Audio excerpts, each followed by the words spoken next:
à tous, je suis ravie de vous retrouver pour une nouvelle vidéo dans laquelle je vais vous montrer comment réaliser cet étui à lunettes prisme de Osogeko. C'est un étui à la forme vraiment particulière puisque comme vous pouvez le voir les côtés sont triangles, mais lorsque l'on ouvre cet étui il a quand même une très grande contenance, donc vous pouvez y mettre des grosses lunettes de soleil ou même deux paires de lunettes si vous en mettez une en bas, une séparation et l'autre sur le dessus. J'ai choisi de réaliser ma version en liège et en toile imperméable. Vous pouvez choisir le tissu que vous souhaitez. La seule contrainte est d'utiliser un tissu qui ne s'effiloche pas sur le côté. Alors vous allez voir, c'est un patron qui n'est pas très compliqué à réaliser. Je dirais qu'un débutant peut le faire. La seule difficulté de cet étui est la couture des côtés puisque on va devoir manipuler l'étui pour coudre les deux petites parties qui se trouvent ici et qui vont donner à l'étui sa forme. Donc si vous aussi vous souhaitez réaliser cet étui, je vous invite à suivre le tutoriel et comme toujours vous avez dans la description le lien des tissus que j'ai utilisés et le lien bien sûr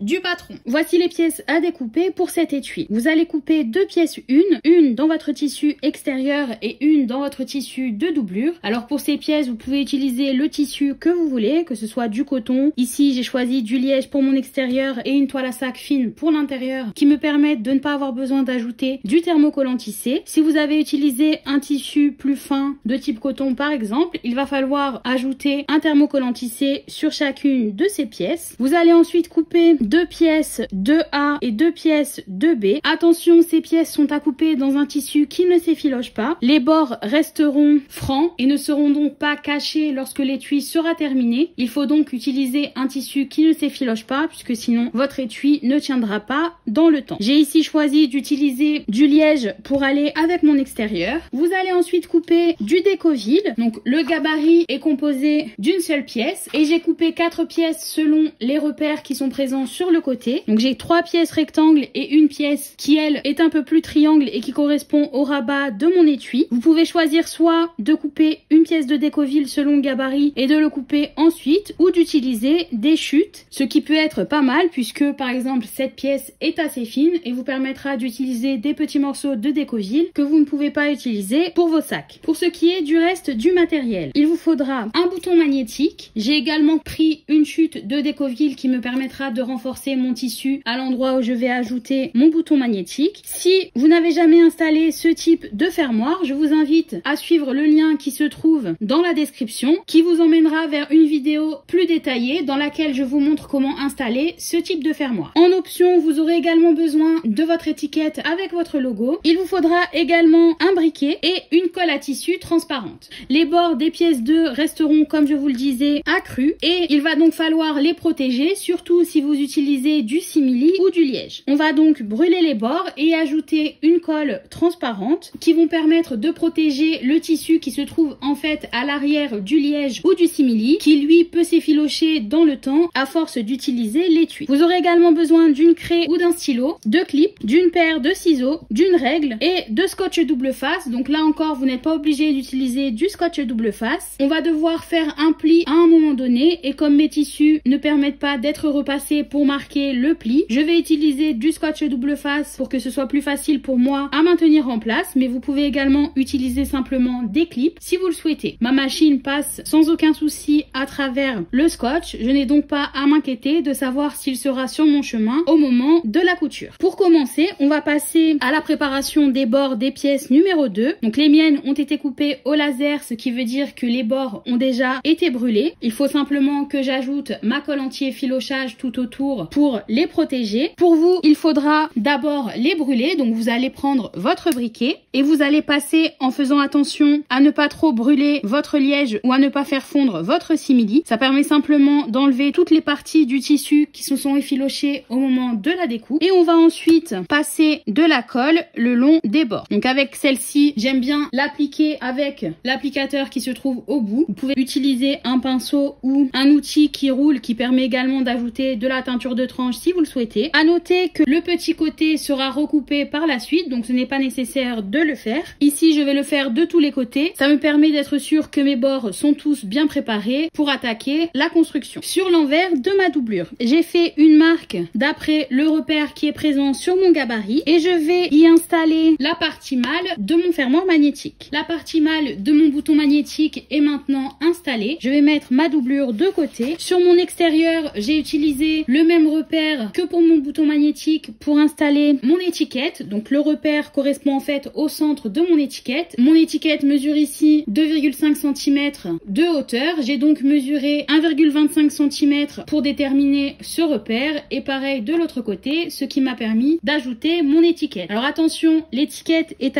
ajoutée à l'envers, c'est-à-dire que si je regarde ma pièce comme ceci, j'ai le bas de ma pièce qui est droit, le haut qui correspond au rabat et mon étiquette est en fait à l'envers puisque lorsque l'étui sera refermé, cette partie va en fait être vers le bas et mon étiquette sera donc dans le bon sens. J'ai choisi d'attendre d'avoir ajouté mon décoville pour faire la couture le long de mon étiquette. Vous pouvez très bien le faire pour la vôtre tout de suite. Je vais maintenant passer sur l'envers de ma pièce extérieure sur laquelle j'ai reporté les repères présents sur les côtés de mon gabarit. J'ai choisi de les relier afin de tracer des lignes. À vous de voir comment vous souhaitez faire. Je vais plier ma pièce en deux afin de marquer le centre et je vais récupérer mes pièces de décoville. Donc, je vais placer la première pièce rectangle centrée. Donc, je vais également plier en deux mes pièces de décoville afin de créer un pli au centre. Je vais l'ajouter centrée juste au-dessus de ma première ligne en bas et normalement elle devrait arriver juste en dessous de la prochaine ligne. Donc comme ceci, en la centrant correctement. Je vais ensuite ajouter ma deuxième pièce, cette fois-ci en prenant comme repère ma troisième ligne et ma quatrième ligne. Donc elle se trouve entre ces deux lignes. Ensuite, même chose pour la troisième pièce rectangle. Donc je vais prendre la prochaine ligne et l'avant-dernière et centrer ma pièce. Et je vais enfin placer ma dernière pièce qui correspond au renfort de mon rabat et je vais la placer au niveau de la dernière ligne. Vous devriez avoir tout autour à peu près 1 cm qui permettra au décoville de ne pas être dans votre couture. Donc je vais passer à la presse, ajouter mon décoville et je vais ensuite laisser reposer ma pièce à plat pendant à peu près 20 ou 30 minutes. Ça va permettre au décoville de bien adhérer à ma pièce et d'avoir moins de chances qu'il se décolle lorsque l'on va mettre l'étui à l'endroit. Mon décoville est maintenant collé à mon extérieur. Je l'ai laissé reposer pour être sûr que la colle est bien refroidie. On va maintenant préparer le bas de la pièce, c'est-à-dire le côté droit. On va faire la même chose sur la doublure. Dans les instructions, on nous demande de tracer une ligne à 2 cm du bord. Je ne vais pas le faire ici. Ce que je vais faire, c'est que je vais placer mon scotch double face tout le long du bord. Une fois que mon scotch double face est placé, je vais plier mon bord jusqu'à arriver jusqu'au décoville. Donc lorsque je plie, je vais sentir une résistance lorsque j'arrive au bord du décoville qui se trouve ici et je vais coller le bord. Cela correspond en fait à ma marge de 1 cm. Si vous choisissez de tracer la ligne à 2 cm, vous allez vous retrouver avec exactement la même chose. Si votre tissu le permet, vous pouvez aussi choisir d'utiliser votre fer à repasser. J'ai ici choisi d'utiliser du scotch double face et vous pouvez également utiliser des clips. Je ne vais pas plier la doublure tout de suite, mais dans les instructions, on nous demande là encore de tracer une ligne sur l'envers en bas et de replier la pièce sur 1 cm. Je vais maintenant placer mon extérieur endroit vers moi. Je vais y placer endroit contre endroit ma doublure et je vais placer des clips le long de ces trois côtés en laissant le bas non clipsé pour le moment. Une fois que c'est clipsé, si je passe du côté de l'envers, comme je n'ai pas encore plié ma doublure, vous pouvez voir qu'elle dépasse et je vais maintenant la replier sur 1 cm en faisant correspondre le pli de ma doublure avec celui de l'extérieur. En faisant comme ça, je trouve que ça permet aux deux pièces d'avoir exactement la même taille, même si la découpe n'a pas été précise. Je vais placer des clips tout le long des bords pliés également. Tout est maintenant clipsé. Mes deux pièces ont exactement la même taille. Donc si je regarde du côté de l'extérieur, je ne vois plus ma doublure dépasser en bas. Je vais maintenant passer à la machine et je vais coudre ces trois côtés avec une marge de 1 cm. Je vais laisser le côté avec les clips bleus non cousus. Ce côté correspond à l'ouverture qui me permettra de retourner l'étui à l'endroit. Ma machine est sur un point court et je suis sur une marge de 1 cm. Donc je commence au niveau des bords qui sont pliés en laissant encore une fois le bord clipsé en bleu non cousu. Je vais faire mon point d'arrêt J'ai fait attention à bien commencer juste après mon pli au niveau de l'angle pour permettre à mes points de ne pas se voir lorsque l'on va mettre les pièces à l'endroit. Et je vais donc coudre tout autour. Et comme vous pouvez le voir, je suis juste à côté du décoville, mais pas dessus. C'est vraiment très subtil, mais je suis juste à côté.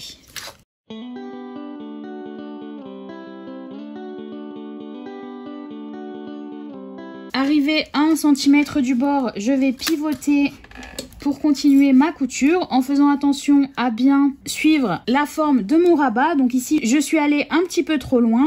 Donc ce que je vais faire, c'est que je vais pivoter pour revenir sur mes points, faire un point dans l'autre sens. Et normalement, lorsque je me place à nouveau avec mon bord à 1 cm, j'ai bien la bonne marge de couture. Je fais attention ici puisque j'ai mon bouton magnétique qui va créer une bosse au niveau de mes tissus. Je préfère toujours soulever un petit peu mes pièces pour permettre qu'elles soient bien à plat sous mon pied.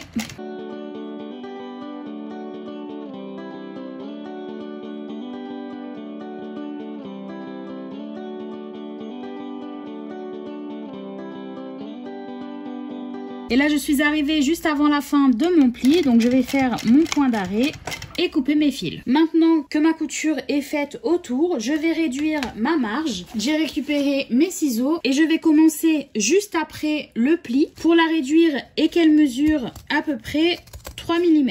Donc je vais faire comme ça tout autour. Et au niveau des angles du rabat, je vais réduire ma marge comme ceci pour être sûr d'avoir un angle bien droit lorsque je vais retourner mon étui. Attention toutefois à ne pas couper vos fils pour ne pas que votre couture se défasse. Une fois que c'est fait, je vais retourner mon étui par l'ouverture que j'ai laissée en bas. Donc je vais pousser mes pièces. Mon décoville se décolle légèrement au niveau des angles. Ça n'a pas d'importance. On va pouvoir, une fois que c'est à l'endroit, repasser sous la presse si nécessaire pour le recoller. Ma pièce est maintenant à l'endroit. Je fais attention à ce que mon décoville soit bien à plat à l'intérieur. J'ai bien sorti mes angles au niveau du rabat et j'ai fait rouler la marge entre mes doigts pour être sûr que tout soit bien sorti tout autour. Je vais maintenant plier ma pièce au niveau du rabat. Donc je suis simplement le décoville, c'est-à-dire que mon pli ici correspond aux espaces entre les deux pièces de décoville au bout. Et lorsque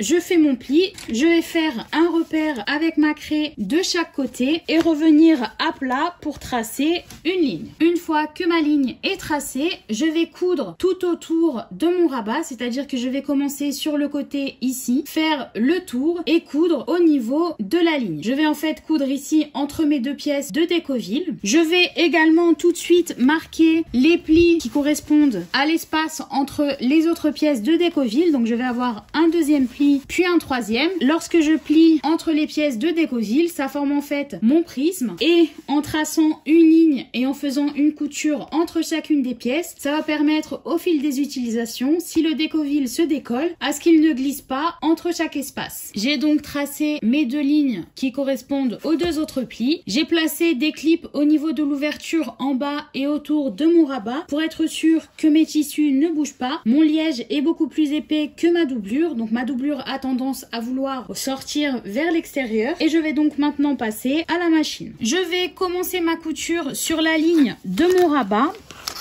Donc j'installe mes tissus, je fais attention à ce que tout soit bien à plat. Ma machine est sur un point long et je ne vais pas faire de point d'arrêt puisque je vais revenir sur mon point de départ lorsque j'aurai fait le tour de la partie correspondant au rabat.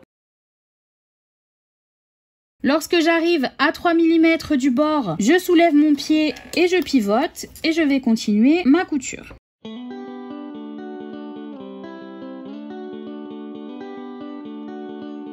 Donc là encore, j'ai mon bouton magnétique qui crée une bosse. Donc attention à ce qu'il ne vous dérange pas au moment de la couture. Je pivote à chaque fois que j'ai un angle pour bien surpiquer en respectant la forme du rabat.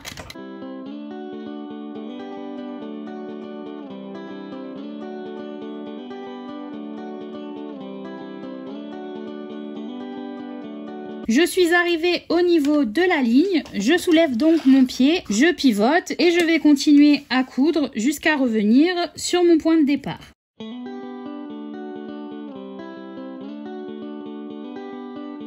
Je vais ensuite repasser sur mes premiers points afin de créer mon point d'arrêt. J'ai choisi un fil de la même couleur que mon liège, donc c'est un peu compliqué à voir, mais j'ai bien fait tout le tour de mon rabat. Je vais maintenant passer à la couture sur les lignes que j'ai tracées, qui marquent en fait la séparation entre toutes les pièces de Décoville. Je descends mon aiguille manuellement pour être sûr d'être à 3 mm du bord. Comme ça, lorsque je vais faire ma surpiqûre sur les côtés restants dans l'étape suivante, je vais rejoindre le début et la fin de cette couture. Donc je fais bien attention à ce que tout soit bien à plat. Ma machine est toujours sur un point long. Je vais avancer 2-3 points, pivoter pour revenir sur ces mêmes points. Ça va me permettre d'éviter de dépasser le bord. Je vais ensuite pivoter une nouvelle fois et continuer ma couture.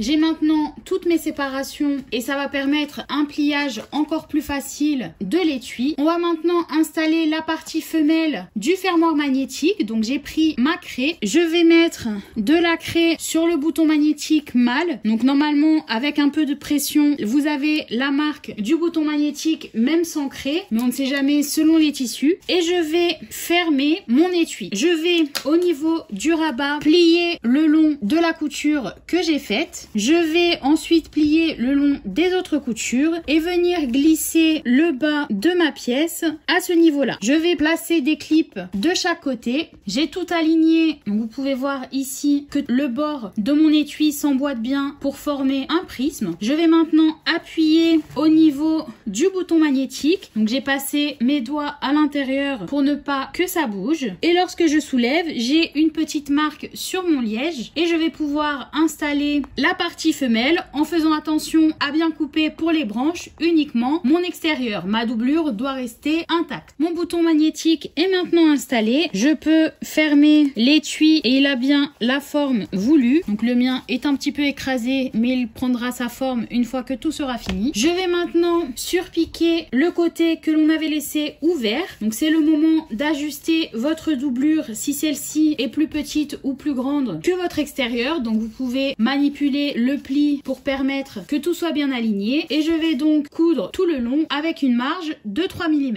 J'ai placé mes clips pour être sûr que tout reste bien en place. Je vais faire attention au moment de la couture aux épaisseurs qui se trouvent dans les coins puisque vous avez là toutes les épaisseurs des plis. Le liège que j'ai utilisé a en plus une surépaisseur du fait que ce soit un morceau de liège collé sur un tissu un peu rigide. Donc il va falloir que je fasse encore un peu plus attention que si j'avais utilisé un liège tout simple. Ma surpiqûre est maintenant faite au niveau de mon extérieur. Donc si je plie mon étui, tout s'emboîte parfaitement. Il me reste juste à fermer les côtés. J'ai donc récupéré mes pièces de A et de B. Dans les instructions, la prochaine étape est celle de faire une surpiqûre en haut de chacune de ces pièces. Étant donné que cette surpiqûre est décorative, je vais m'en passer pour cet étui et je vais passer directement à l'ajout à l'intérieur. J'ai ma doublure vers moi. Je vais prendre ma pièce de B et je vais venir la placer à gauche juste en dessous du rabat. Je vais ensuite prendre ma pièce opposée, c'est-à-dire ma pièce de A. Donc c'est en fait la pièce miroir par rapport à celle-ci et je vais la placer en dessous au niveau de l'angle qui se trouve en bas. Donc si vous regardez ces pièces, vous pouvez voir que j'ai le petit rectangle qui se trouve en bas qui est vers la partie centrale de mon étui, à la fois sur celle du haut et sur celle du bas. Pour ce qui est de l'inclinaison, elle va également vers le centre de l'étui. Donc là aussi, vous pouvez voir qu'elle est inclinée vers le bas. Et je vais faire la même chose de l'autre côté. Donc là, il va falloir inverser. Il va falloir mettre la pièce de A en haut et la pièce de B en bas. Et donc, vous pouvez voir que si on les prend deux par deux, l'inclinaison à chaque fois va vers le centre. Et en bas, c'est la même chose. On part des angles en bas et l'inclinaison va vers le centre. C'est très important d'avoir toutes vos pièces dans le bon sens. Le côté le plus long est celui qui doit être clipsé autour. Chose importante aussi, je me suis placée à chaque fois juste en dessous de la couture que j'avais faite. Donc ici je me trouve au niveau du rabat. J'ai placé ma pièce juste en dessous de ma surpiqûre et dans le coin en bas, j'ai fait la même chose, c'est-à-dire que ma pièce arrive juste en dessous de ma surpiqûre. Ça va me permettre de la rejoindre lorsque je vais faire ma couture. Je vais maintenant coudre de chaque côté, donc je vais commencer au niveau de l'angle ici, monter jusqu'à la surpiqûre du rabat en faisant des points d'arrêt en haut et en bas de chaque pièce pour être sûr de les renforcer. Ma machine est toujours sur un point long et je vais descendre mon aiguille manuellement pour commencer ma couture juste avant ma pièce au niveau de la surpiqûre.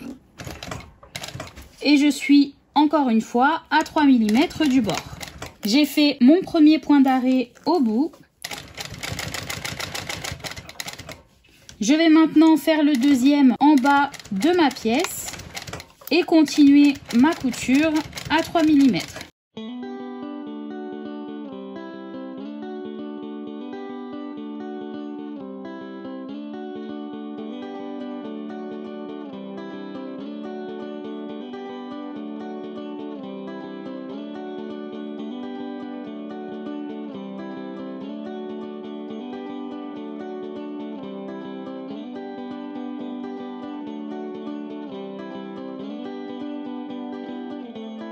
Maintenant que les pièces sont cousues entre elles, on va passer à la couture du petit rectangle en bas des pièces 2. Donc on va venir l'aligner avec le bord ici et également de l'autre côté pour permettre à l'étui de former un prisme et de ne plus s'ouvrir à plat comme ceci. Donc je vais récupérer une de mes pièces 2 et je vais venir la tirer légèrement. Je suis simplement les plis de mon prisme jusqu'à aligner le rectangle ici avec le bord. Une fois que les deux sont alignés, je vais placer 2 clips. Alors bien que ce soit une toute petite partie, je vais placer un clip de chaque côté puisque vous allez voir cette pièce a tendance à vouloir bouger et à ne pas rester alignée. Donc c'est important qu'elle soit bien sécurisée pour que lorsque l'on passe à la machine, tout reste bien en place. Avec celle-ci, il va falloir un peu plus manipuler l'étui pour que tout soit bien aligné et je vais là encore placer 2 clips. Mon étui commence réellement à prendre forme. Je vais faire la même chose de l'autre côté. Une fois que tout est clipsé, vous pouvez même fermer votre étui pour vérifier que tout est bien la bonne forme. Je vais l'ouvrir et passer à la machine. Alors pour coudre, il va falloir aplatir l'étui sans suivre les plis pour permettre à ces pièces d'être bien à plat. Et vous allez voir qu'on ne va pas commencer la couture au bord de la pièce, mais au milieu, puisque là j'ai enlevé les 2 clips et vous pouvez voir que cette pièce dépasse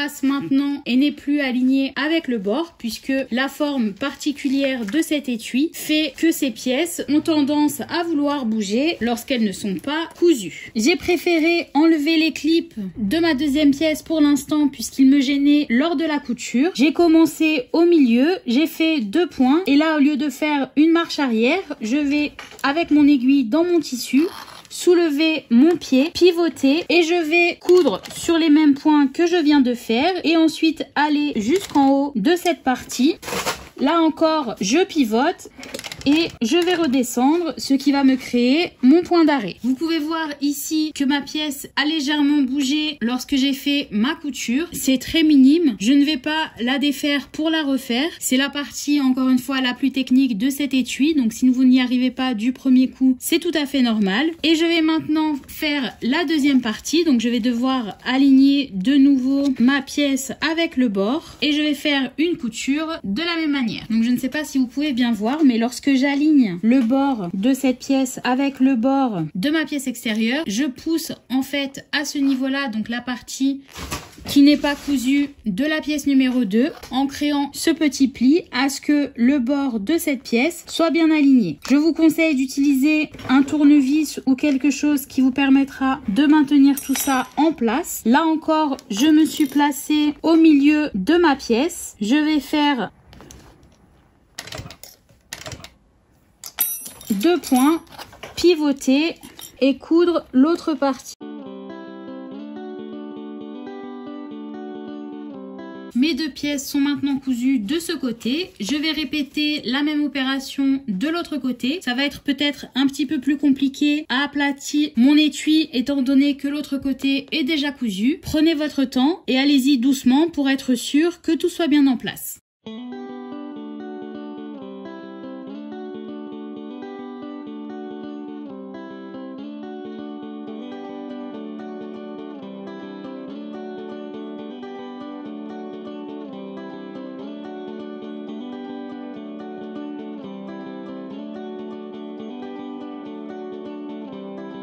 Une fois que toutes ces coutures sont faites, il ne nous reste plus qu'à connecter les 2 pièces A de chaque côté. Donc je vais les placer envers contre envers et je vais aligner les bords sur le côté. Et je vais maintenant faire une couture avec une marge de 1 cm. Vous allez peut-être devoir écraser de nouveau l'étui pour que tout reste bien en place.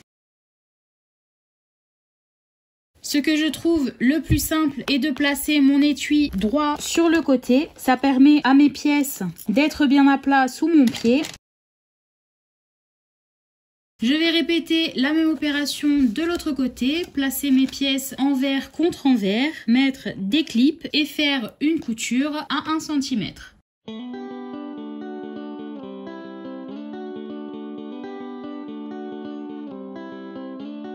Notre étui est maintenant presque terminé. On va récupérer les côtés que l'on vient de coudre à 1 cm et je vais réduire ma marge pour qu'elle mesure 3 mm. Une fois que c'est fait, il va falloir de nouveau terminer les bords. Donc je vais passer un coup de briquet et ma colle anti-effilochage. Je vais maintenant tout mettre bien en place. Donc je vais fermer mon étui, marquer les plis correctement, rentrer les côtés. Donc il est normal qu'il soit un peu froissé, mais il prendra bien sa place une fois qu'il aura eu le temps de reposer. Et je peux maintenant l'ouvrir, placer mes lunettes à l'intérieur et le refermer. J'espère que ce tutoriel vous a plu. N'hésitez pas à vous abonner et à laisser un petit like sous cette vidéo. Et on se retrouve très vite pour un nouveau tuto. Bonne couture!